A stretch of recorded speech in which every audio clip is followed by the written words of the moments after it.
রহমান রহিম আল্লাহ তাআলার নামে। সূরা বনী ইসরাঈল। রহমান রহিম আল্লাহ তাআলার নামে। পবিত্র ও মহিমান্বিত সেই আল্লাহ তাআলা, যিনি তাঁর এক বান্দাকে রাতের বেলায় মসজিদে হারাম থেকে মসজিদে আকসায় নিয়ে গেলেন, যার পারিপার্শ্বিকতাকে আমি আগেই বরকতপূর্ণ করে রেখেছিলাম, যেন আমি তাকে আমার অদৃশ্য জগতের কিছু নিদর্শন দেখাতে পারি। মূলত সর্বশ্রোতা ও সর্বস্রষ্টা তো স্বয়ং তিনি। আমি মূসাকেও কিতাব দিয়েছি। আমি এই কিতাবকে বনী ইসরাঈলের হেদায়েতের উপকরণ বানিয়েছিলাম। আমি আদেশ দিয়েছিলাম, আমাকে ছাড়া অন্য কাউকে তোমরা নিজেদের কর্মবিধায়ক রূপে গ্রহণ করো না। তোমরা হচ্ছে সেসব লোকের বংশধর যাদের আমি নূহের সাথে নৌকায় আরোহণ করিয়েছিলাম। অবশ্যই সে ছিল আমার এক কৃতজ্ঞ বান্দা। আমি বনী ইসরাঈলদের প্রতি তাদের কিতাবের মধ্যে এ কথার ঘোষণা দিয়েছিলাম, অবশ্যই তোমরা দুবার আমার জমিনে বিপর্যয় সৃষ্টি করবে এবং মানুষের উপর তখন বড় বেশি বাড়াবাড়ি করবে। অতঃপর এই দুয়ের প্রথমটির নির্ধারিত সময় যখন এসে হাজির হল, তখন তোমাদের বিপর্যয় বন্ধ করার জন্য আমি তোমাদের উপর আমার এমন কিছু বান্দাকে পাঠিয়েছিলাম যারা ছিল বীরত্বের অধিকারী। অতঃপর তারা তোমাদের ঘরে ঘরে প্রবেশ করে সবকিছুই তছনছ করে দিয়ে গেল। আর এভাবেই আমার শাস্তির প্রতিশ্রুতি কার্যকর হয়ে থাকে। অতঃপর আমি দুশমনদের উপর বিজয় দিয়ে দ্বিতীয়বার তোমাদের সুদিন ফিরিয়ে দিলাম এবং ধন সম্পদ ও সন্তান সন্ততি দিয়ে তোমাদের আমি সাহায্য করলাম। সর্বোপরি এই জনপদে আমি তোমাদের সংখ্যাগরিষ্ঠ করলাম। যদি তোমরা কোনো ভালো কাজ করে থাকো, তা করেছ একান্তভাবে তোমাদের নিজেদের জন্য। অপরদিকে তোমাদের কেউ যদি কোনো মন্দ কাজ করে থাকো, তার দায়িত্ব একান্তভাবে তার নিজের। অতঃপর যখন আমার দ্বিতীয় প্রতিশ্রুতির সময় হাজির হল, তখন আমি আর এক দলকে তোমাদের মোকাবেলার জন্য পাঠিয়েছিলাম, যেন তারা তোমাদের মুখমণ্ডল কালিমাচ্ছন্ন করে দেয়, যেমন করে প্রথমবার এ ব্যক্তিরা মসজিদে আকসায় প্রবেশ করেছে এবং এর প্রচুর ক্ষতি সাধন করেছে। আবারও যেন তারা মসজিদে প্রবেশ করতে পারে এবং যে যে জিনিসের উপর তারা অধিকার জমাতে পারে তাই যেন তারা ধ্বংস করে দিতে পারে। সম্ভবত এর মাধ্যমে আল্লাহ তাআলা তোমাদের উপর অনুগ্রহ করবেন।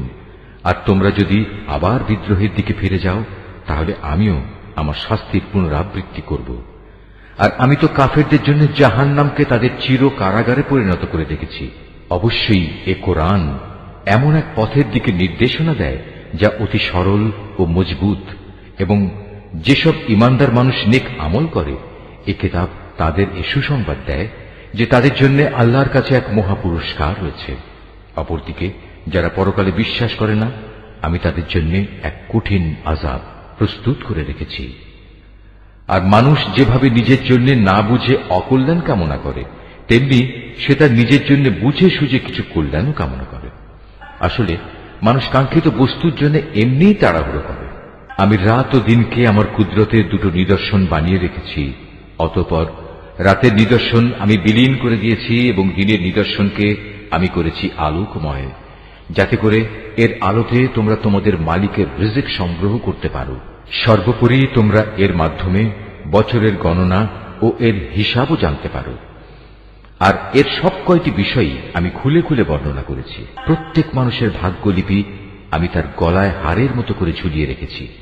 কিয়ামতের দিন তার জন্য আমল নামার একটি গ্রন্থ আমি তার সামনে বের করে দেব। সে তা তার সামনে খোলা অবস্থায় পড়ে থাকতে দেখবে। আমি তাকে বলবো, পড়ো, এ হচ্ছে তোমার আমল নামা। আজ নিজের হিসাবের জন্য তুমি একাই যথেষ্ট। যে ব্যক্তি হিদায়াতের পথে চলবে, সে তো চলবে একান্তভাবে নিজের ভালোর জন্য। যে ব্যক্তি গোমরাহ হবে, তার গোমরাহির দায়িত্ব অবশ্যই তার উপর। আসল কথা হচ্ছে, সেদিন কেউই অন্য কারো গুনাহের ভার বইবে না। আর আমি কখনোই কোনো জাতিকে আযাব দেই না, যতক্ষণ না আমি সেখানে আযাব থেকে সতর্ককারী কোন রসুল না পাঠাই। আমি যখন কোন জনপদকে ধ্বংস করতে চাই, তখন তার বিত্তশালী লোকদের ভালো কাজের আদেশ করি, কিন্তু তা না করে সেখানে তারা গুনাহের কাজ করতে শুরু করে। অতঃপর এজন্য সেখানে আমার আযাবের ফয়সালা প্রতিষ্ঠিত হয়ে যায়। পরিশেষে আমি তা সম্পূর্ণরূপে বিনাশ করে দেই। নূহের পর আমি এই একই কারণে কত মানব গোষ্ঠীকে ধ্বংস করে দিয়েছি। হে নবী, তোমার মালিক তার বান্দাদের গুনাহের খবর রাখা ও তা পর্যবেক্ষণ করার জন্য একাই যথেষ্ট। কোন ব্যক্তি দ্রুত দুনিয়ার সুখ সম্ভোগ পেতে চাইলে আমি তাকে এখানে তার জন্য যতটুকু দিতে চাই তা সত্য দিয়ে দেই, কিন্তু পরিশেষে তার জন্য জাহান্নামে নির্ধারণ করে রাখি, যেখানে সে প্রবেশ করবে একান্ত নিন্দিত, অপমানিত ও বিতাড়িত অবস্থায়। অপরদিকে যারা আখিরাত ও তার সাফল্য কামনা করে এবং তা পাওয়ার জন্য যে পরিমাণ চেষ্টা করা উচিত তেমনি ভাবেই চেষ্টা করে, সর্বোপরি যারা হয় সত্যিকার মোমেন, মূলত তারাই হচ্ছে এমন লোক যাদের চেষ্টা সাধনা আল্লাহর দরবারে কবুল হয়। হে নবী, আমি এদের যারা দুনিয়া চায় এবং ওদের যারা আখিরাত চায় সবাইকেই তোমার মালিকের দান থেকে সাহায্য করে যাচ্ছি, এবং তোমার মালিকের দান কারো জন্যই বন্ধ নয়। হে নবী, তুমি দেখো কিভাবে আমি পার্থিব সম্পদের বেলায় তাদের একজনকে আরেকজনের উপর শ্রেষ্ঠত্ব দান করলাম। অবশ্য মর্যাদার দিক থেকে আখিরাত অনেক বড়, তার ফজিলত বহুলাংশে বেশি। হে মানুষ, আল্লাহর সাথে তোমরা অন্য কাউকে মাবুদ বানিও না, নতুবা পরকালে তোমরা নিন্দিত, অপমানিত ও নিঃসহায় হয়ে পড়বে। তোমার মালিক আদেশ করছেন তোমরা তাকে বাদ দিয়ে অন্য কারো ইবাদত করো না, এবং তোমরা তোমাদের পিতামাতার সাথে সৎ ব্যবহার করো। তাদের একজন কিংবা উভয়ই যদি তোমার জীবদ্দশায় বার্ধক্যে উপনীত হয়, তাহলে তাদের সাথে বিরক্তিসূচক কিছু বলো না এবং কখনো তাদের ধমক দিও না। তাদের সাথে সম্মানজনক ভদ্রজনিত কথা বলবে। অনুকম্পায় তুমি ওদের প্রতি বিনয় অবনত থেকো এবং বলো, হে আমার মালিক, ওদের প্রতি ঠিক সেভাবেই তুমি দয়া করো যেমনি করে শৈশবে ওরা আমাকে লালন পালন করেছিল। আসলে তোমাদের মালিক তোমাদের মনের ভিতরে যা আছে তা ভালো করেই জানেন। তোমরা সত্যিই যদি ভালো মানুষ হয়ে থাকো তাহলে আল্লাহ তাআলা তা মাফ করে দেবেন, কেননা যারা তওবা করে তিনি তাদের গুনাহ মাফ করে দেন। আত্মীয় স্বজনকে তাদের যথার্থ পাওনা আদায় করে দেবে, অভাবগ্রস্ত এবং মুসাফিরদেরও তাদের হক আদায় করে দেবে। কখনো অপব্যয় করো না, অবশ্যই অপব্যয়কারীরা হচ্ছে শয়তানের ভাই, আর শয়তান হচ্ছে তার মালিকের প্রতি বড়ই অকৃতজ্ঞ। যদি তোমাকে কখনো এ হকদারদের বিমুখ করতেই হয় এ কারণে যে তাকে দেওয়ার মতো সম্পদ তোমার কাছে নেই এবং তুমি তোমার মালিকের কাছ থেকে অনুগ্রহ কামনা করছো, যা পাওয়ার তুমি আশাও রাখো, তাহলে একান্ত নম্রভাবে তাদের সাথে কথা বলো। কখনো নিজের ব্যয়ের হাত করদানের সাথে বেঁধে রেখো না, যাতে কার কোনো প্রকাশ পায়, আবার তা সম্পূর্ণ খুলেও রেখো না, অন্যথায় বেশি খরচ করার কারণে তুমি নিন্দিত, নিঃস্ব হয়ে যাবে। তোমার মালিক যাকে চান তার রিজিক বাড়িয়ে দেন, আবার যাকে চান তাকে তা কম করে দেন। অবশ্যই তিনি তার বান্দাদের প্রয়োজন সম্পর্কে ভালোভাবেই জানেন এবং তাদের অবস্থাও তিনি দেখেন। তোমরা তোমাদের সন্তানদের কখনো দারিদ্র্যের ভয়ে হত্যা করো না। আমি যেমন তাদের রিজিক দান করি তেমনি তোমাদেরও কেবল আমিই রিজিক দান করি। রিজিকের ভয়ে তাদের হত্যা করা হবে অবশ্যই একটি মহাপাপ। তোমরা ব্যভিচারের ধারে কাছেও যেও না, নিঃসন্দেহে এ হচ্ছে একটি অশ্লীল কাজ এবং নিকৃষ্ট পথ। কোন জীবনকে অন্যায়ভাবে হত্যা করো না, যা আল্লাহ তাআলা হারাম করেছেন। যে ব্যক্তিকে অন্যায়ভাবে হত্যা করা হয় আমি তার উত্তরাধিকারীকে এ অধিকার দিয়েছি, সে চাইলে রক্তের বিনিময় দাবি করতে পারে, তবে সে যেন হত্যার প্রতিশোধ নেয়ার ব্যাপারে বাড়াবাড়ি না করে, কেননা হত্যার মামলায় যে ব্যক্তি মজলুম তাকেই সাহায্য করা হবে। এতিমদের মাল সম্পদের কাছেও যেও না, তবে এমন কোন পন্থায় যা এতিমের জন্য উত্তম বলে প্রমাণিত হয় তা বাদে, যতক্ষণ পর্যন্ত সে এতিম তার বয়প্রাপ্তির পর্যায়ে উপনীত হয় এবং তোমরা এদের দেয়া যাবতীয় প্রতিশ্রুতি মেনে চলো, কেননা কিয়ামতের দিন এ প্রতিশ্রুতির ব্যাপারে তোমাদের জিজ্ঞাসাবাদ করা হবে। কোনো কিছু পরিমাপ করার সময় মাপ কিন্তু পুরোপুরিই করবে, আর ওজন করার জিনিস হলে দাঁড়িপাল্লা সোজা করে ধরবে। লেনদেনের ব্যাপারে এই হচ্ছে উত্তম পন্থা এবং পরিণামের দিক থেকে এটাই হচ্ছে উৎকৃষ্ট। যে বিষয়ে তোমার কোনো জ্ঞান নেই অযথা তার পেছনে পড়ো না, কেননা কিয়ামতের দিন কান, চোখ ও অন্তর এ সব কয়টির ব্যবহার সম্পর্কে তাকে জিজ্ঞেস করা হবে। আল্লাহর জমিনে কখনোই দম্ভ ভরে চলো না, কেননা যতই অহংকার করো না কেন তুমি কখনোই জমিন বিদীর্ণ করতে পারবে না, আর উচ্চতায়ও তুমি কখনো পর্বত সমান হতে পারবে না। হে নবী, এগুলো সবই খারাপ কাজ। এর মন্দ দিকগুলো তোমার মালিকের কাছে একান্ত ঘৃণিত। তোমার মালিক ওহির মাধ্যমে যে প্রজ্ঞা দান করেছেন এ হচ্ছে তার অন্তর্ভুক্ত, যা তোমার মালিক ওহির মাধ্যমে তোমার কাছে পাঠিয়েছেন। তুমি আল্লাহর সাথে অন্য আর কাউকে মাবুদ বানাবে না, অন্যথায় তুমি নিন্দিত, অপমানিত ও আল্লাহর অনুগ্রহ থেকে বঞ্চিত হয়ে জাহান্নামে নিক্ষিপ্ত হবে। এটা কেমন কথা? তোমাদের মালিক তোমাদের জন্য নির্ধারিত করেছেন পুত্র সন্তান, আর নিজ ফেরেশতাদের কন্যা হিসেবে গ্রহণ করে নিয়েছেন। তোমরা সত্যিই আল্লাহ তাআলা সম্পর্কে একটা জঘন্য কথা বলে বেড়াচ্ছ। আমি কোরআনে এ কথাগুলো সবিস্তার বর্ণনা করেছি, যাতে করে তারা এর থেকে কিছু শিক্ষা গ্রহণ করতে পারে, কিন্তু এ বিষয়টি তাদের ঈমানের প্রতি বিদ্বেষ ছাড়া আর কিছুই বাড়াল না। হে নবী, এদের তুমি বলো, যদি আল্লাহর সাথে আরো মাবুদ থাকত, যেমন করে এ মুশরিক লোকেরা বলে, তাহলে অবশ্যই তারা এতদিনে আরশের মালিকের কাছে পৌঁছার একটা পথ বের করে নিত। মূলত এরা আল্লাহ তাআলা সম্পর্কে যা কিছু অবান্তর কথাবার্তা বলে, তিনি তার চেয়ে অনেক পবিত্র, অনেক মহিমান্বিত। সাত আসমান, জমিন, এ দুয়ের মাঝখানে যা কিছু মজুদ আছে তা সবই আল্লাহ তাআলার পবিত্রতা ও মহিমা ঘোষণা করছে। সৃষ্টিলোকে কোনো একটি জিনিসই এমন নেই যা তার প্রশংসা, পবিত্রতা ও মাহাত্ম্য ঘোষণা করে না, কিন্তু তাদের পবিত্রতা ও মহিমা ঘোষণা তোমরা অনুধাবন করতে পারো না। অবশ্যই তিনি একান্ত সহনশীল ও ক্ষমাপরায়ণ। হে নবী, যখন তুমি কোরআন পাঠ করো, তখন তোমার ও যারা পরকালের উপর বিশ্বাস করে না তাদের মাঝে আমি একটি প্রচ্ছন্ন পর্দা এঁটে দেই। আমি তাদের অন্তরের উপর এক ধরনের আবরণ রেখে দিই, ওদের কানে এনে দিই বধিরতা, যাতে করে ওরা তা উপলব্ধি করতে না পারে। তাই তুমি দেখবে, যখন তুমি কোরআনে এক আল্লাহ তাআলার কথা স্মরণ করতে থাকো, তখন তারা তোমার কাছ থেকে সরে পড়ে। আমি ভালো করেই জানি, যখন ওরা কান পেতে তোমার কথা শোনে, তখন ওরা কান পেতে কি কথা শোনে আমি এও জানি। যখন এই জালেমরা নিজেদের মধ্যে সলা পরামর্শ করে বলে, তোমরা তো একজন জাদুগ্রস্ত লোকেরই অনুসরণ করে চলেছ। হে নবী, দেখো এরা তোমার ব্যাপারে কি ধরনের উপমা তৈরি করেছে। মূলত এসব কারণেই এরা গোমরা হয়ে গেছে, অতএব এরা সঠিক পথের সন্ধান পাবে না। এ মূর্খ লোকেরা বলে, আমরা মৃত্যুর পর হাড্ডিতে পরিণত হয়ে পচে গেলেও কি নতুন সৃষ্টিরূপে পুনরায় উত্থিত হব? তুমি তাদের বলো, মৃত্যুর পর তোমরা পাথর হয়ে যাও কিংবা লোহায় পরিণত হও, সর্বাবস্থায় তোমরা পুনরুত্থিত হবে। কিংবা এমন কিছু সৃষ্টি তোমাদের ধারণায় যার বাস্তবায়ন হওয়া খুবই কঠিন। অচিরেই তারা বলবে, অবস্থা এমন হলে কে আমাদের পুনরায় জীবিত করবে? তুমি বলো, হ্যাঁ, তিনিই করবেন, যিনি তোমাদের প্রথমবার সৃষ্টি করেছেন। অতঃপর তুমি দেখবে তারা তোমার সামনে মাথা নাড়াবে এবং বলবে, তাহলে কবে হবে এসব কিছু? তুমি বলো, সম্ভবত সেদিন খুব শীঘ্রই সংঘটিত হবে, যেদিন আল্লাহ তাআলা তোমাদের ডাক দেবেন এবং তোমরা সবাই তার প্রশংসা করতে করতে তার ডাকে সাড়া দেবে। আর তোমরা ভাববে, সামান্য কিছু সময়ই তোমরা কবরে কাটিয়ে এসেছ। হে নবী, আমার বান্দাদের বলে দাও, তারা যেন কথা বলার সময় এমন সব কথা বলে যা উত্তম, কেননা শয়তান খারাপ কথা দ্বারা তাদের মাঝে বিভেদ সৃষ্টির উস্কানি দেয়, আর শয়তান তো হচ্ছে মানুষের প্রকাশ্য দুশমন। হে মানুষ, তোমাদের মালিক তোমাদের সম্পর্কে ভালো করেই জানেন।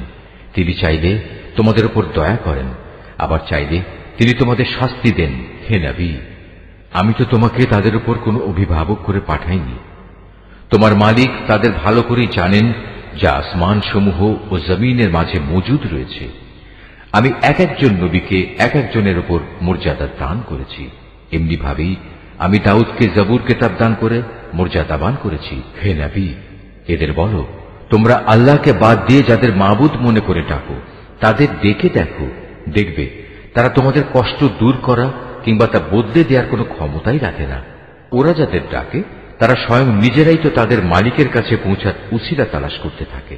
তারা দেখতে চায় তাদের মধ্যে কে আল্লাহ তাআলার নিকটতর হতে পারে, এবং তারা তাঁরই দয়া প্রত্যাশা করে, তাঁর আযাবকে ভয় করে।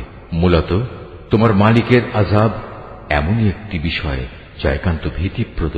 এমন কোন একটি জনপদ নেই যা আমি কিয়ামতের দিন আসার আগেই ধ্বংস করে দেব না, কিংবা তাদের আমি কঠোর আযাব দেব না।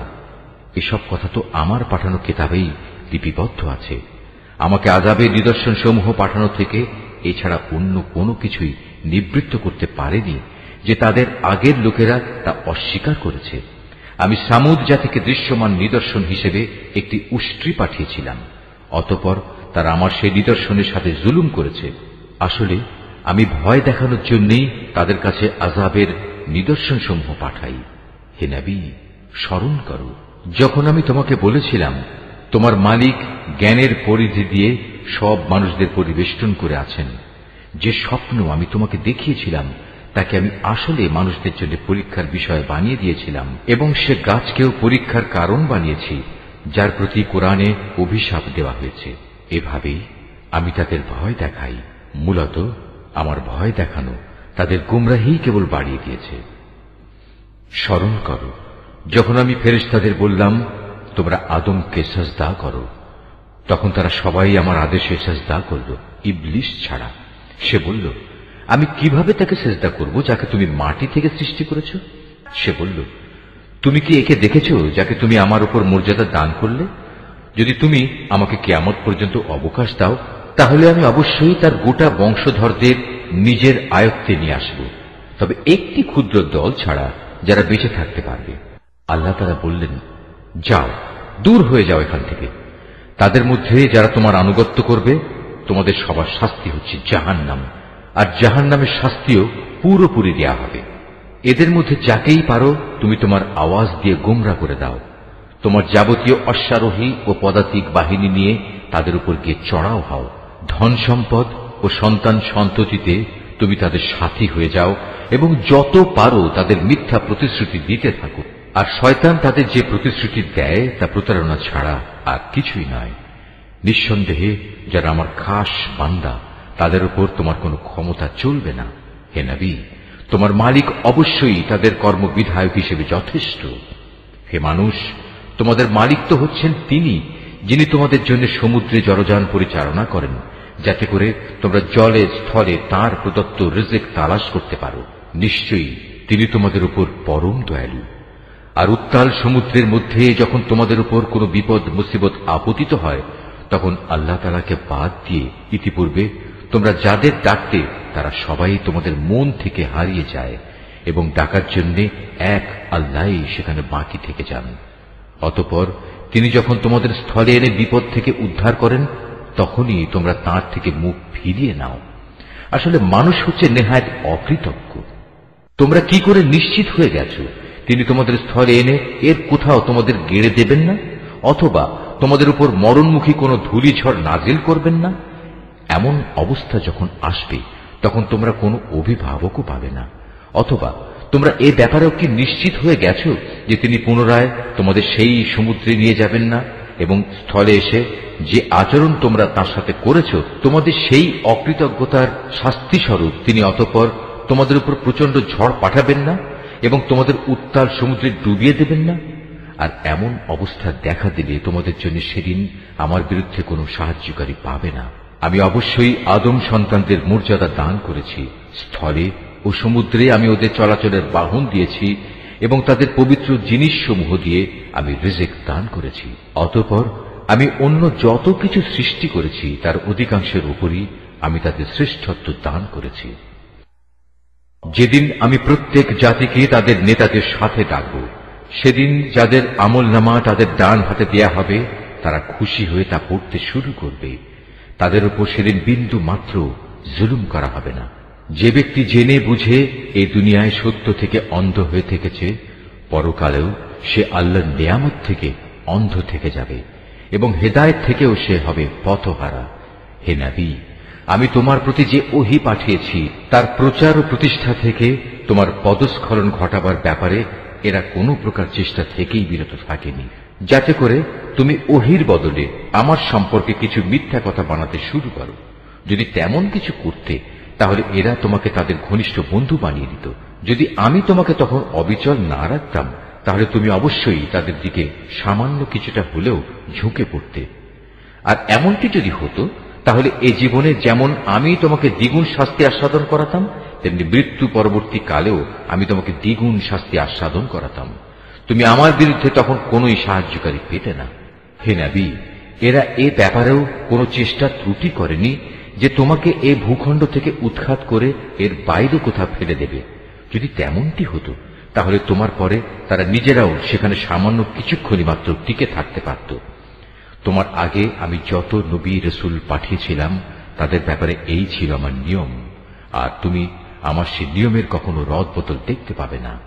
হে নবী, সূর্য ঢলে যাওয়ার পর থেকে রাতের অন্ধকার পর্যন্ত সময়ের ভেতর নামাজ প্রতিষ্ঠা করবে এবং ফজরের সময় কোরআন তেলাওয়াত জারি রাখবে।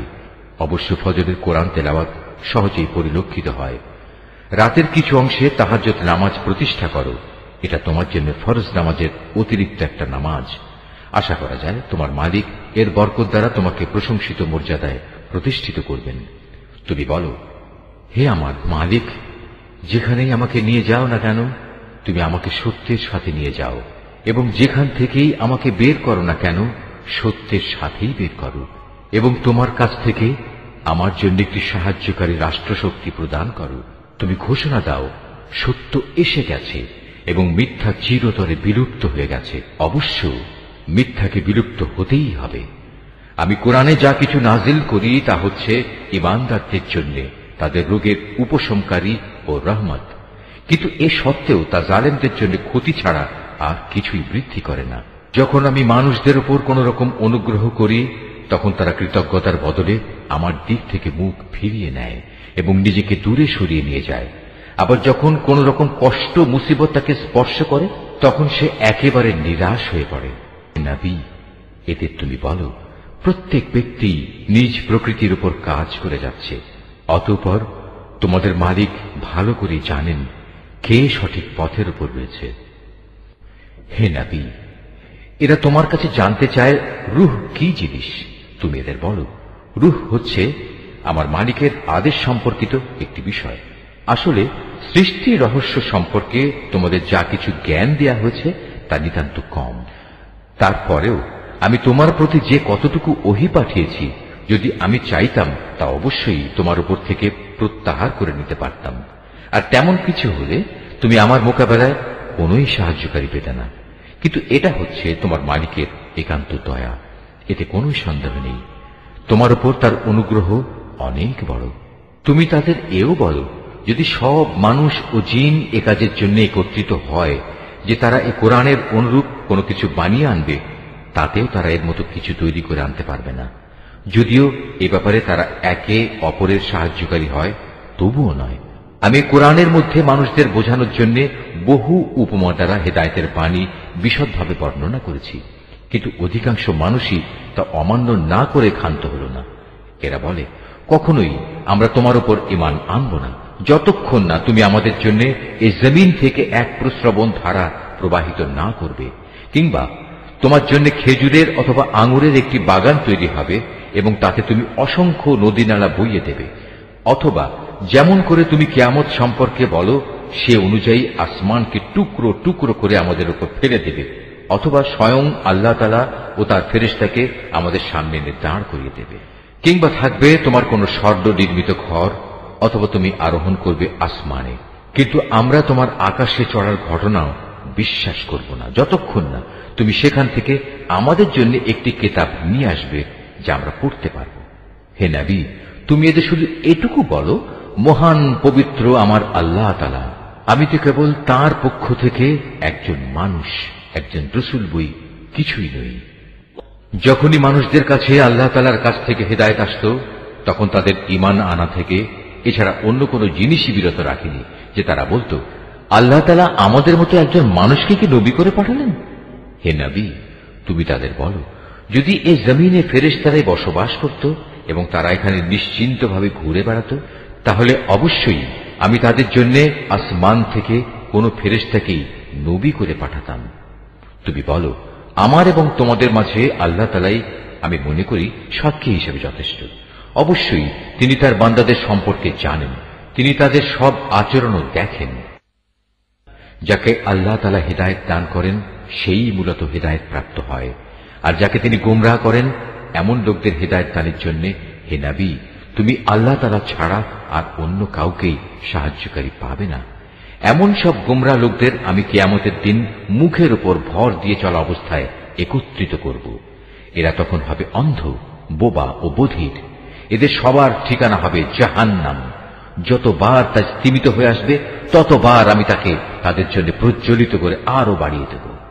এ হচ্ছে তাদের যথার্থ শাস্তি, কেননা তারা আমার আয়াতসমূহকে অস্বীকার করত।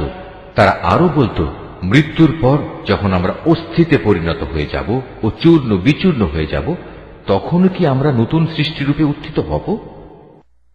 এ মূর্খ লোকেরা কি ভেবে দেখেনি আল্লাহ তাআলা যিনি আসমান সমূহ ও জমিন পয়দা করেছেন, তিনি এই বিষয়ের উপর ক্ষমতা রাখেন যে তাদের মতো মানুষদের তিনি সৃষ্টি করতে পারেন।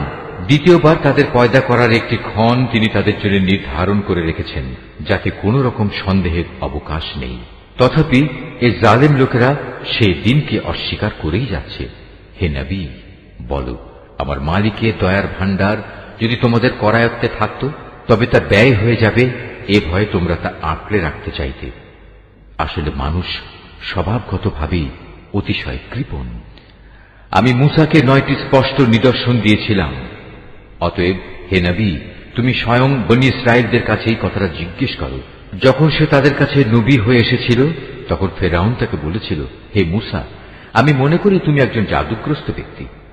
এর জবাবে সে বলেছিল, তুমি একথা ভালো করেই জানো, নবুয়তের প্রমাণ সম্বলিত এসব অন্তর্দৃষ্টি সম্পন্ন জ্ঞান আসমান সমূহ ও জমিনের মালিক ছাড়া আর কেউই নাজিল করেননি। হে ফেরাউন, আমি তো মনে করি তুমি সত্যি ধ্বংস হয়ে গেছো।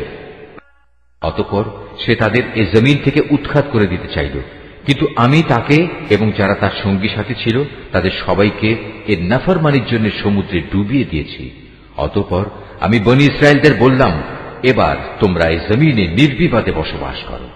এরপর যখন আখিরাতের প্রতিশ্রুতির সময় আসবে, তখন আমি তোমাদের সবাইকে সংকুচিত করে আমার সামনে নিয়ে আসব। এ কোরআনকে আমি সত্য বাণী সহকারে নাজিল করেছি, তাই তা সত্য নিয়েই নাজিল হয়েছে।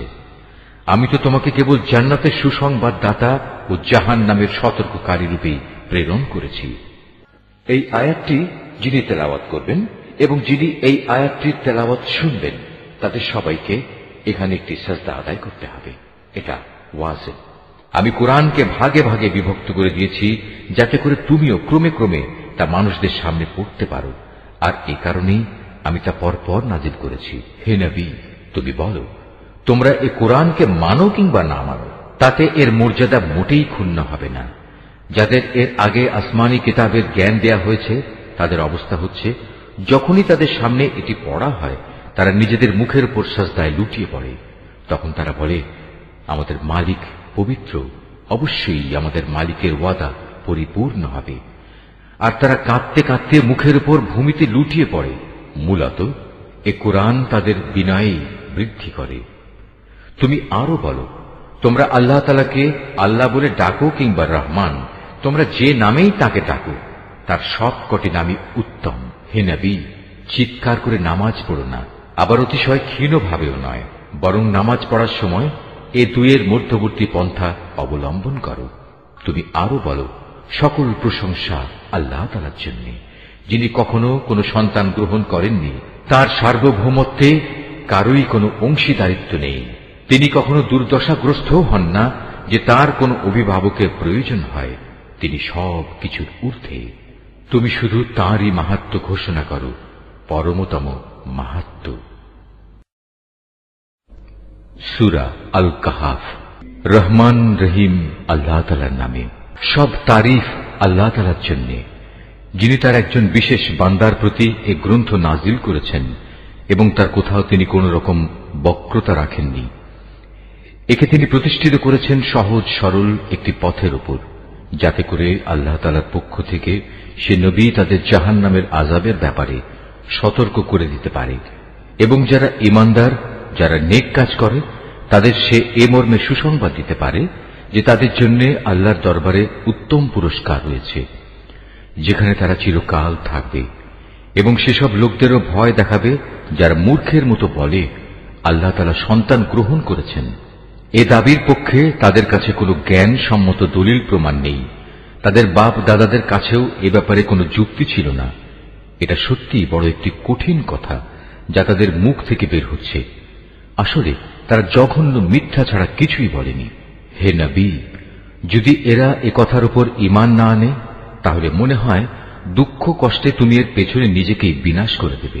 যা কিছু এ জমিনের বুকে আছে আমি তাকে তার জন্য শোভা বর্ধনকারী করে পয়দা করেছি, যাতে করে মানুষদের আমি পরীক্ষা করতে পারি যে তাদের মধ্যে কাজকর্মের দিক থেকে কে বেশি উত্তম। অতঃপর একদিন আমি যা কিছু এ জমিনে আছে ধ্বংস করে দিয়ে একে উদ্ভিদ শূন্য মাটিতে পরিণত করে দেব। হে নবী, তুমি গুহা ও পাহাড়ের উপত্যকার অধিবাসীদের সম্পর্কে কি মনে করো? তারা আমার নিদর্শন সমূহের মধ্যে একটি বিস্ময়কর নিদর্শন ছিল। ঘটনাটি এমন হয়েছিল, কতিপয় যুবক যখন গুহায় আশ্রয় নিল এবং আল্লাহর দরবারে এই বলে দোয়া করল, হে আমাদের মালিক, একান্ত তোমার কাছ থেকে আমাদের উপর অনুগ্রহ দান করো। আমাদের এই কাজকর্ম আঞ্জাম দেওয়ার জন্য তুমি আমাদের সঠিক পথ দেখাও। অতঃপর আমি গুহার ভেতরে তাদের কানে বহু বছর ধরে ঘুমের পর্দা লাগিয়ে রাখলাম। তারপর এক পর্যায়ে আমি তাদের ঘুম থেকে উঠিয়ে দিলাম, যাতে করে আমি একথা জেনে নিতে পারি তাদের দুদলের মধ্যে কোন দলটি ঠিক করে বলতে পারে যে তারা কতদিন সেখানে অবস্থান করেছিল। হে নবী, আমি তোমার কাছে তাদের বৃত্তান্ত সঠিকভাবে বর্ণনা করছি। মূলত তারা ছিল কতিপয় নওজোয়ান ব্যক্তি, যারা তাদের মালিকের উপর ঈমান এনেছিল। আমি তাদের হেদায়েতের পথে এগিয়েও দিয়েছিলাম। আমি তাদের অন্তঃকরণকে ধৈর্য দ্বারা দৃঢ়তা দান করেছি। যখন তারা আল্লাহর পথে দাঁড়িয়ে গেল এবং ঘোষণা করল, আমাদের মালিক তো হচ্ছেন তিনি, যিনি আসমান সমূহ ও জমিনের মালিক। আমরা কখনো আল্লাহ তাআলা ছাড়া আর কাউকে ডাকব না। যদি আমরা এমন অযৌক্তিক কথা বলি তাহলে তা হবে মারাত্মক দিন বিরোধী কাজ। এরা হচ্ছে আমাদের স্বজাতির লোক, যারা তাকে বাদ দিয়ে অসংখ্য মাবুদের গোলামি গ্রহণ করেছে। তারা যদি সত্যবাদী হয় তাহলে তারা স্পষ্ট দলিল নিয়ে আসে না কেন? তার চাইতে বড় জালেম আর কে যে আল্লাহ তাআলার উপর মিথ্যা আরোপ করে? অতঃপর জোয়ানরা পরস্পরকে বলল, আল্লাহ তাআলা ছাড়া অন্যদের যারা মাবুদ বানায় তাদের কাছ থেকে তোমরা যখন বিচ্ছিন্ন হয়ে চলেই গেলে, তখন তোমরা এখান থেকে বের হয়ে বিশেষ একটি গুহায় গিয়ে আশ্রয় নাও। তোমাদের মালিক তোমাদের উপর তার রহমতের ছায়া বিস্তার করে দেবেন এবং তোমাদের বিষয়গুলো তোমাদের জন্য সহজ করে দেবেন। হে নবী, তুমি যদি সে গুহা দেখতে তাহলে দেখতে পেতে তারা তার মধ্যবর্তী এক প্রশস্ত চত্বরে অবস্থান করছে। সূর্য তার উদয়কালে তাদের গুহার দক্ষিণ পাশ দিয়ে হেলে যাচ্ছে, আবার যখন তা অস্ত যায় তখন তা গুহার বাম পাশ দিয়ে অতিক্রম করে। সূর্যের প্রখরতা কখনো তাদের কষ্টের কারণ হয় না। আসলে এ সবই হচ্ছে আল্লাহ তাআলার কুদরতের নিদর্শন। এ সব নিদর্শনের মাধ্যমে আল্লাহ তাআলা যাকে হেদায়েত দান করেন সেই একমাত্র হেদায়েত প্রাপ্ত হয়, আর যাকে তিনি গোমরাহ করেন সে কখনো কোনো পথ প্রদর্শনকারী ও অভিভাবক পেতে পারে না। হে নবী, তুমি যদি দেখতে তাহলে তুমি তাদের ভাবতে তারা বুঝি জেগেই রয়েছে, যদিও তারা ছিল ঘুমন্ত। আমি তাদের কখনো ডানে কখনো বামে পরিবর্তন করে দিতাম। তাদের কুকুরটি গুহার সামনে তার হাত দুটি প্রসারিত করে পাহারারত অবস্থায় বসেছিল। তুমি যদি তাদের দিকে সত্যি উঁকি মেরে দেখতে তাহলে তুমি অবশ্যই তাদের কাছ থেকে পেছন ফিরে পালিয়ে যেতে এবং তাদের এ আজব দৃশ্য দেখে তুমি নিঃসন্দেহে ভয়ে আতঙ্কিত হয়ে যেতে। এভাবেই তাদের আমি ঘুম থেকে উঠিয়ে দিলাম, যাতে করে তারা তাদের অবস্থান সম্পর্কে নিজেরা পরস্পরে জিজ্ঞাসাবাদ করে। কথা প্রসঙ্গে তাদের মধ্যে থেকে এক ব্যক্তি বলল, বলতো তোমরা এ গুহায় কতকাল অবস্থান করেছ? তারা বলল, বড় জোর একদিন কিংবা তার চাইতেও কম সময় আমরা এখানে অবস্থান করেছি। অতঃপর যখন তারা একমত হতে পারল না তখন তারা বলল, তোমাদের মালিকই একথা জানেন তোমরা এ গুহায় কতকাল অবস্থান করেছ। এখন সে বিতর্ক রেখে বরং তোমরা তোমাদের একজনকে তোমাদের এ রৌপ্য মুদ্রা সহ শহরে পাঠাও। সে বাজারে গিয়ে দেখুক কোন খাবার উত্তম, সেখান থেকে কিছু খাবার তোমাদের কাছে নিয়ে আসুক। সে যেন বিচক্ষণতার সাথে কাজ করে এবং সে যেন কাউকেই তোমাদের ব্যাপারে কিছু জানতে না দেয়। যদি তারা তোমাদের সম্পর্কে জানতে পারে তাহলে তারা তোমাদের প্রস্তরাঘাত করে হত্যা করবে, কিংবা তোমাদের জোর করে তারা তাদের দিনে ফিরিয়ে নেবে। আর একবার তেমনটি হলে কখনোই তোমরা মুক্তি পাবে না। আর এভাবেই আমি একদিন তাদের ব্যাপার শহরবাসীদের জানিয়ে দিলাম, যাতে করে তারা একথা জানতে পারে মৃতকে জীবন দেওয়ার ব্যাপারে আল্লাহ তাআলার ওয়াদা আসলেই সত্য এবং কিয়ামতের আসার ব্যাপারেও কোন রকম সন্দেহ নেই। যখন তারা নিজেদের মধ্যে এ নিয়ে বিতর্ক করে যাচ্ছিল তখন কিছু লোক বলল, তাদের সম্মানে তাদের উপর একটি স্মৃতিসৌধ নির্মাণ করে দাও। আসলে তোমাদের মালিকই তাদের সম্পর্কে সর্বাধিক খবর রাখেন। অপরদিকে যেসব মানুষ তাদের কর্তব্য কাজের উপর বেশি প্রভাবশালী ছিল, তারা বলল, স্মৃতিসৌধ বানানোর বদলে চলো আমরা তাদের উপর একটি মসজিদ বানিয়ে দেই। কিছু লোক বলে, গুহার অধিবাসীরা ছিল 3 জন, ওদের মধ্যে চতুর্থটি ছিল ওদের পাহারাদার কুকুর। আবার কিছু লোক বলে তারা ছিল 5 জন, তাদের ষষ্ঠটি ছিল ওদের কুকুর। আসলে অজানা অদেখা বিষয়সমূহের প্রতি এরা খামাখা অনুমান নিক্ষেপ করি এ সব কিছু বলছে। তাদের কেউ বলে ওরা ছিল 7 জন এবং অষ্টমটি ছিল তাদের কুকুর। হে নবী, তুমি এদের বলো, হ্যাঁ, আমার মালিক ভালো করেই জানেন ওদের আসল সংখ্যা কত ছিল। তাদের সংখ্যা খুব কম সংখ্যক লোকই বলতে পারে। তুমিও এদের ব্যাপারে সাধারণ আলোচনার বাইরে বেশি বিতর্ক করো না এবং তাদের সম্পর্কে খামাখা অন্য মানুষদের কাছেও জিজ্ঞাসাবাদ করো না। হে নবী, কখনো কোনো কাজের ব্যাপারে একথা বলো না, এ কাজ আমি আগামীকাল করব। হ্যাঁ, বরং এভাবে বলো, আল্লাহ তাআলা যদি চান তাহলেই আমি আগামীকাল এ কাজটা করব। যদি কখনো কোনো কিছু ভুলে যাও তাহলে তোমার মালিককে স্মরণ করো এবং বলো, সম্ভবত আমার মালিক এ কাহিনীর চাইতে নিকটতর কোনো কল্যাণ দিয়ে আমাকে পথ দেখাবেন। তারা তাদের এ গুহায় কাটিয়েছে মোট 300 বছর। কেউ অবশ্য এর সাথে আরো 9 বছর যোগ করেছে। হে নবী, তুমি বলো, বস্তুত একমাত্র আল্লাহ তাআলাই সঠিক করে বলতে পারেন ওরা গুহায় কত বছর কাটিয়েছে। আসমান সমূহ ও জমিনের যাবতীয় অজানা অদেখা বিষয়ের জ্ঞান তো একমাত্র তার জন্য নির্দিষ্ট রয়েছে। কত সুন্দর দ্রষ্টা তিনি, কত সুন্দর শ্রোতা তিনি। তিনি ছাড়া তাদের দ্বিতীয় কোন অভিভাবক নেই। আল্লাহ তাআলা নিজের কর্তৃত্ব ও ক্ষমতায় অন্য কাউকে কখনো শরীক করেন না। হে নবী, তোমার উপর তোমার মালিকের যে কিতাব নাজিল করা হয়েছে তা তুমি তেলাওয়াত করতে থাকো। তার কিতাবে বর্ণিত কথাবার্তা রদবদল করার কেউই নেই। তিনি ছাড়া তুমি আর কোনই আশ্রয়স্থল পাবে না। হে নবী, তুমি নিজেকে সদা সেসব মানুষদের সাথে রেখে চলবে যারা সকাল সন্ধ্যায় তাদের মালিককে ডাকে, তারা একমাত্র তাঁরই সন্তুষ্টি কামনা করে, এবং কখনো তাদের কাছ থেকে তোমার স্নেহের দৃষ্টি ফিরিয়ে নিও না। কখনো এমন কোন ব্যক্তির কথা মতো চলো না যার অন্তঃকরণকে আমি আমার স্মরণ থেকে গাফেল করে দিয়েছি। আর যে ব্যক্তি নিজের প্রবৃত্তির গোলামি করতে শুরু করেছে এবং যার কার্যকলাপ আল্লাহ তাআলার সীমানা লঙ্ঘন করেছে। হে নবী, তুমি বলো, এ সত্য দিন তোমাদের মালিকের পক্ষ থেকে এসেছে। সুতরাং যার ইচ্ছা সে এর উপর ঈমান আনুক, আর যার ইচ্ছা সে তা অস্বীকার করুক। আমি তো এ অস্বীকারী জালেমদের জন্য এমন এক আগুন প্রস্তুত করে রেখেছি যার বেষ্টনী তাদের পুরোপুরি পরিবেষ্টন করে রাখবে। যখন তারা পানির জন্য ফরিয়াদ করতে থাকবে তখন এমন এক গলিত ধাতুর মতো পানীয় দ্বারা তাদের ফরিয়াদের জবাব দেয়া হবে যা তাদের সমগ্র মুখমণ্ডল জ্বালিয়ে পুড়িয়ে দেবে। কি ভীষণ হবে সে পানীয়, আর কি নিকৃষ্ট হবে তাদের আশ্রয়ের স্থানটি। আর যারাই আল্লাহ তাআলার উপর ঈমান এনেছে এবং ভালো কাজ করেছে তাদের কোনো আশঙ্কা নেই। আমি কখনো তাদের বিনিময় বিনষ্ট করি না যারা নেক কাজ করে। এদের জন্য রয়েছে এমন এক স্থায়ী জান্নাত যার পাদদেশ দিয়ে ঝর্ণাধারা প্রবাহিত হবে। তাদের সেখানে সোনার কাঁকুন দ্বারা অলঙ্কৃত করা হবে। তারা পরিধান করবে সূক্ষ্ম ও পুরু রেশমের পোশাক। উপরন্তু তারা সমাসীন হবে এক সুসজ্জিত আসনে। কত সুন্দর তাদের বিনিময়, কত চমৎকার তাদের আশ্রয়ের এই স্থানটি। হে নবী, তাদের শিক্ষার জন্য তুমি 2 জন লোকের উদাহরণ পেশ করো, যাদের একজনকে আমি 2টো আঙুরের বাগান দান করেছিলাম এবং এ 2টো কতিপয় খেজুর গাছ দ্বারা পরিবেষ্টিত করে রেখেছিলাম। আবার এ দুয়ের মধ্যবর্তী স্থানকে পরিণত করেছিলাম একটি সুফলা শস্য ক্ষেত্র রূপে। উভয় বাগানই এক পর্যায়ে যথেষ্ট ফল দান করল। ফলদানে বাগান 2টো কোন রকম ত্রুটি করেনি। উভয় বাগানের ফাঁকে ফাঁকে আমি পানির ঝর্ণাধারাও প্রবাহিত করে রেখেছিলাম। এক পর্যায়ে তার অনেক ফল হয়ে গেল।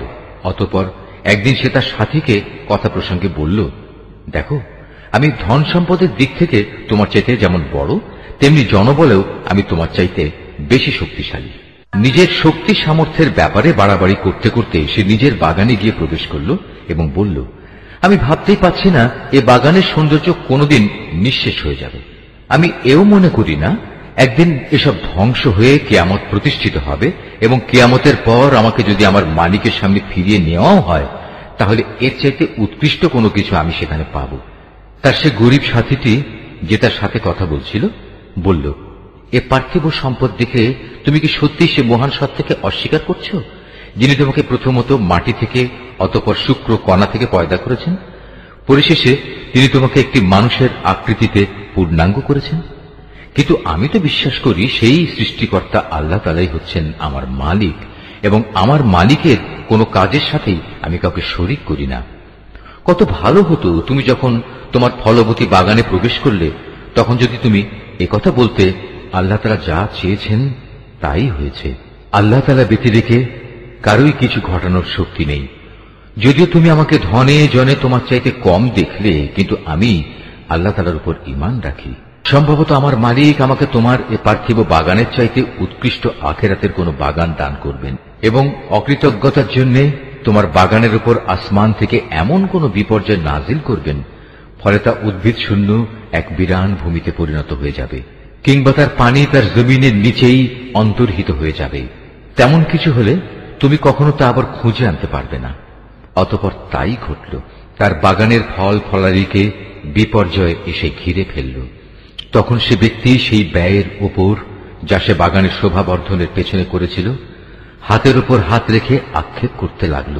বাগানের অবস্থা এমন হল যাতে মুখ থুবড়ে পড়ে থাকল এবং সে নিজের ভুল বুঝতে পেরে বলতে লাগল, কত ভালো হতো যদি আমি আমার মালিকের ক্ষমতার সাথে অন্য কাউকে শরীক না করতাম। যারা বাহাদুরি করেছে তাদের কোনো দলই আজ তাকে আল্লাহর এই প্রতিশোধের মোকাবেলায় সাহায্য করার জন্য অবশিষ্ট রইল না, না সে নিজে কোন রকম প্রতিশোধ নিতে পারল। কেননা এখানে রক্ষা করার যাবতীয় এখতিয়ার একমাত্র আল্লাহ তাআলার, যিনি একমাত্র সত্য, পুরস্কার দানে ও পরিণাম নির্ধারণে তিনিই উত্তম। হে নবী, তুমি এদের কাছে দুনিয়ার জীবনের উদাহরণ পেশ করো। এই জীবনটা হচ্ছে এমন যেমন আমি আকাশ থেকে পানি বর্ষণ করি, যার কারণে জমিনের উদ্ভিদ ঘন সুশোভিত হয়ে ওঠে, অতঃপর এক সময় বাতাসটা উড়িয়ে নিয়ে ফেরে। মূলত আল্লাহ তাআলা সব কিছুর উপর প্রচন্ড ক্ষমতাবান। ধন সম্পদ ও সন্তান সন্ততি হচ্ছে তোমাদের পার্থিব জীবনের কতিপয় অস্থায়ী সৌন্দর্য মাত্র। চিরস্থায়ী হচ্ছে মানুষের নেক কাজ, আর তা হচ্ছে তোমার মালিকের কাছে পুরস্কার পাওয়ার জন্য অনেক ভালো। আর কোন কল্যাণময় কিছু কামনা করতে গেলেও তা হচ্ছে উত্তম। যেদিন আমি পাহাড় সমূহকে চলমান করে সরিয়ে দেব এবং তুমি এই পৃথিবীকে দেখবে তা একটি শূন্য প্রান্তর, সেদিন আমি তাদের মানব কুলকে এক জায়গায় জড়ো করব, কোনো একজনকেও আমি বাদ দেব না। তাদের সবাইকে তোমার মালিকের সামনে সারিবদ্ধভাবে এনে হাজির করা হবে। অতঃপর আমি বলবো, আজ তো তোমরা সবাই আমার কাছে এসে গেছো, ঠিক যেমনি করে আমি তোমাদের প্রথমবার পয়দা করেছিলাম, কিন্তু তোমরা অনেকেই মনে করতে আমি তোমাদের দ্বিতীয়বার আমার কাছে হাজির করার জন্য কোনো সময়সূচি নির্ধারণ করে রাখিনি। অতঃপর তাদের সামনে আমল নামা রাখা হবে। তখন নাফরমান ব্যক্তিদের তুমি দেখবে সে আমল নামায় যা কিছু লিপিবদ্ধ আছে তারা তার কারণে খুবই আতঙ্কগ্রস্ত থাকবে। তারা বলতে থাকবে, হায় দুর্ভাগ্য আমাদের, এ আবার কেমন গ্রন্থ! এ তো দেখছি আমাদের জীবনের ছোট কিংবা বড় প্রত্যেক বিষয়ের হিসাব রেখেছে। তারা যা কিছু করেছে তার প্রতিটি বস্তুই তারা সে গ্রন্থে মজুদ দেখবে। তোমার মালিক সেদিন কার উপর বিন্দুমাত্র জুলুমও করবেন না। স্মরণ করো যখন আমি ফেরেশতাদের বলেছিলাম তোমরা সবাই আদমকে সাজদা করো, তখন তারা সবাই সাজদা করল, কিন্তু ইবলিস সাজদা করল না। সে ছিল আসলে জিনদেরই একজন। সে তার মালিকের আদেশের নাফরমানি করল। যে এত বড় নাফরমানি করল, তোমরা কি তাকে এবং তার বংশধরদের আমার বদলে তোমাদের অভিভাবক হিসেবে গ্রহণ করে চলেছ? অথচ প্রথম দিন থেকেই সে তোমাদের প্রকাশ্য দুশমন। চেয়ে দেখো, জালেমদেরকে নিকৃষ্ট বিনিময় দেয়া হয়েছে। আকাশমণ্ডলী ও পৃথিবী সৃষ্টি করার সময় আমি তাদের কাউকে ডাকিনি, এমনকি স্বয়ং তাদের নিজেদের বানানোর সময়ও তো আমি তাদের ডাকিনি। আসলে আমি তো অক্ষম ছিলাম না যে তাদের পরামর্শ আমার দরকার। অন্যদের যারা গোমরাহ করে আমি তাদের সাহায্য গ্রহণ করি না। যেদিন তিনি এদের বলবেন তোমরা তাদের ডাকো যাদের তোমরা আমার শরীক মনে করতে, ওরা তাদের ডাকবে, কিন্তু তারা তাদের এ ডাকে কোনোই সাড়া দেবে না। আমি এদের উভয়ের মাঝখানে এক মরণ ফাঁদ রেখে দেব। এ নাফরমান লোকেরা যখন আযাব দেখতে পাবে, তখন তারা বুঝে যাবে তারা এক্ষুনি সেখানে গিয়ে পতিত হচ্ছে, আর একবার সেখানে পতিত হলে ওরা তা থেকে কখনোই মুক্তির পথ পাবে না। আমি মানুষের বোঝার জন্য এই কোরআনে সব ধরনের উপমা ও উদাহরণ বিশদভাবে বর্ণনা করেছি, কিন্তু মানুষের অধিকাংশই এ নিয়ে তর্ক করে। হেদায়েত যখন মানুষের সামনে এসে গেল, তখন ঈমান আনা ও গুনাহের জন্য তাদের মালিকের কাছে ক্ষমা চাওয়া থেকে তাদের কোন জিনিস বিরত রাখছে? তারা সম্ভবত পূর্ববর্তী মানুষদের অবস্থা তাদের কাছে এসে পৌঁছানোর কিংবা আমার আযাব তাদের সামনে এসে হাজির হবার অপেক্ষা করছে। আমি তো রসুলদের পাঠাই যে তারা মানুষদের জন্য জান্নাতের সুসংবাদবাহী ও জাহান্নামের সতর্ককারী হবে, কিন্তু যারা কুফরি করেছে তারা ছোটখাটো বিষয় নিয়ে ঝগড়া শুরু করে, যাতে তারা সত্যকে ব্যর্থ করে দিতে পারে। মূলত তারা আমার আয়াতসমূহকে এবং যেসব বিষয় দিয়ে তাদের জাহান্নাম থেকে সতর্ক করা হয়েছিল তাকে বিদ্রূপের বিষয়ে পরিণত করে নিয়েছে। তার চাইতে বড় জালেম আর কে আছে, যাকে তার মালিকের আয়াতসমূহ স্মরণ করিয়ে দেয়া হচ্ছে এবং সে এর থেকে মুখ ফিরিয়ে দিচ্ছে। সর্বোপরি যা কিছু গুনাহের বোঝা তার হাত দুটো অর্জন করেছে, সে তা ভুলে যায়। আমি তাদের অন্তরের উপর জাহেলিয়াতের আবরণ লাগিয়ে দিয়েছি, যেন তারা সত্য দিন বুঝতে না পারে। এমনি ভাবে তাদের কানেও এক ধরনের কঠিন বস্তু ঢেলে দিয়েছি, এ কারণে তারা সত্য কথা শুনতে পায় না। অতএব হে নবী, তুমি ওদের যতই হেদায়েতের পথে ডাকো না কেন, তাদের কখনো হেদায়েত দেয়া হবে না।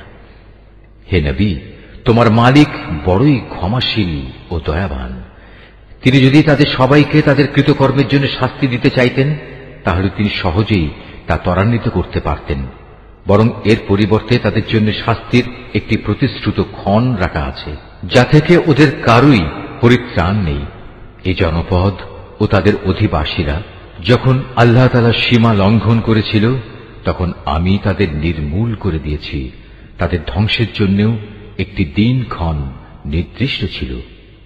হে নবী, তুমি এদের মূসার ঘটনা শোনাও। যখন মূসা তার খাদেমকে বলল, যতক্ষণ পর্যন্ত আমি দুটো সাগরের মিলনস্থলে না পৌঁছব, ততক্ষণ পর্যন্ত আমি আমার পরিকল্পনা থেকে ফিরে আসব না। যদি আমাকে এই জন্য দীর্ঘ সময় পর্যন্ত চলতে হয়, তবু আমি চলতে থাকব। যখন তারা উভয়ে সেই প্রত্যাশিত দুটো সাগরের সঙ্গম স্থলে এসে পৌঁছল, তখন তারা উভয়ই তাদের খাবারের জন্য রাখা মাছটির কথা ভুলে গেল। সে মাছটি ছুটে গিয়ে সুড়ঙ্গের মতো একটি পথ করে সহজেই সাগরে চলে গেল। যখন তারা আরো কিছু দূর এগিয়ে গেল, তখন সে তার খাদেমকে বলল, এবার আমাদের নাস্তা নিয়ে এসো। আমরা আজকের সফরে সত্যি ভারী ক্লান্ত হয়ে পড়েছি। সে বলল, তুমি কি দেখোনি, আমরা যখন শিলাখণ্ডের পাশে বিশ্রাম করছিলাম, তখন আমি মাছের কথা ভুলেই গিয়েছিলাম। আসলে শয়তানি আমাকে ভুলিয়ে দিয়েছে যে আমি তার কথাটা স্মরণ রাখবো। আর সে মাছটিও কি আশ্চর্যজনক পদ্ধতিতে নিজের পথ ধরে সাগরের দিকে নেমে গেল। সে বলল, হ্যাঁ, এই তো হচ্ছে সেই জায়গা যে স্থানটির আমরা সন্ধান করছিলাম। মাছটি চলে যাওয়ার জায়গাই হচ্ছে সাগরের মিলনস্থল। অতঃপর তারা নিজেদের পথের চিহ্ন ধরে ফিরে চলল। এরপর তারা সেখানে পৌঁছলে তারা আমার বান্দাদের মাঝ থেকে একজন পুণ্যবান বান্দাকে সেখানে পেল, যাকে আমি আমার অনুগ্রহ দান করেছি। উপরন্তু তাকে আমি আমার কাছ থেকে বিশেষ জ্ঞান দান করেছিলাম। মূসা তাকে বলল, আমি কি তোমার অনুসরণ করতে পারি, যাতে করে আল্লাহ তাআলার কাছ থেকে যে জ্ঞান তোমাকে শেখানো হয়েছে তার কিছু অংশ তুমি আমাকে শেখাতে পারো? সে বলল, হ্যাঁ পারো, তবে আমার সাথে থেকে তা তুমি কখনো ধৈর্য ধারণ করতে পারবে না। অবশ্য এটাও ঠিক, যে বিষয়ে তোমার জ্ঞান সীমার বাইরে, তার উপর তুমি ধৈর্য ধরবেই বা কি করে? সে বলল, আল্লাহ তাআলা যদি চান তাহলে তুমি আমাকে ধৈর্যশীল হিসেবেই পাবে। আমি তোমার কোনো আদেশেরই বরখেলাপ করব না। সে বলল, আচ্ছা, যদি তুমি আমাকে অনুসরণ করোই, তাহলে কোনো বিষয় নিয়ে আমাকে কিছু জিজ্ঞেস করবে না, যতক্ষণ না সে কথা আমি নিজেই তোমাকে বলে দেব। অতঃপর তারা দুজন পথ চলতে শুরু করল। নদীর পাড়ে এসে উভয়ই একটি নৌকায় আরোহণ করল। নৌকায় উঠেই সে তাতে ছিদ্র করে দিল। সে বলল, তুমি কি এজন্য তাতে ছিদ্র করে দিলে যেন এর আরোহীতে তুমি ডুবিয়ে দিতে পারো? তুমি সত্যিই এক গুরুতর অন্যায় কাজ করেছ। মূসার কথা শুনে সে বলল, আমি কি তোমাকে একথা বলিনি? আমার সাথে থেকে তুমি কখনো ধৈর্য ধারণ করতে পারবে না? সে বলল, আমি যে ভুল করেছি সে ব্যাপারে তুমি আমাকে পাকড়াও করো না, এবং এ ব্যাপারে আমার উপর বেশি কঠোরতাও আরোপ করো না। আবার তারা পথ চলতে শুরু করল। কিছুদূর গিয়ে তারা উভয়ে একটি কিশোর বালক পেল। সাথে সাথে সে তাকে হত্যা করে ফেলল। এ কাজ দেখে সে বলল, তুমি তো কোন রকম হত্যার অপরাধ ছাড়াই একটি নিষ্পাপ জীবনকে বিনাশ করলে। তুমি সত্যি একটা গুরুতর অন্যায় কাজ করে ফেলেছ। নিশ্চয়ই আল্লাহ যা বলেছেন সত্য বলেছেন।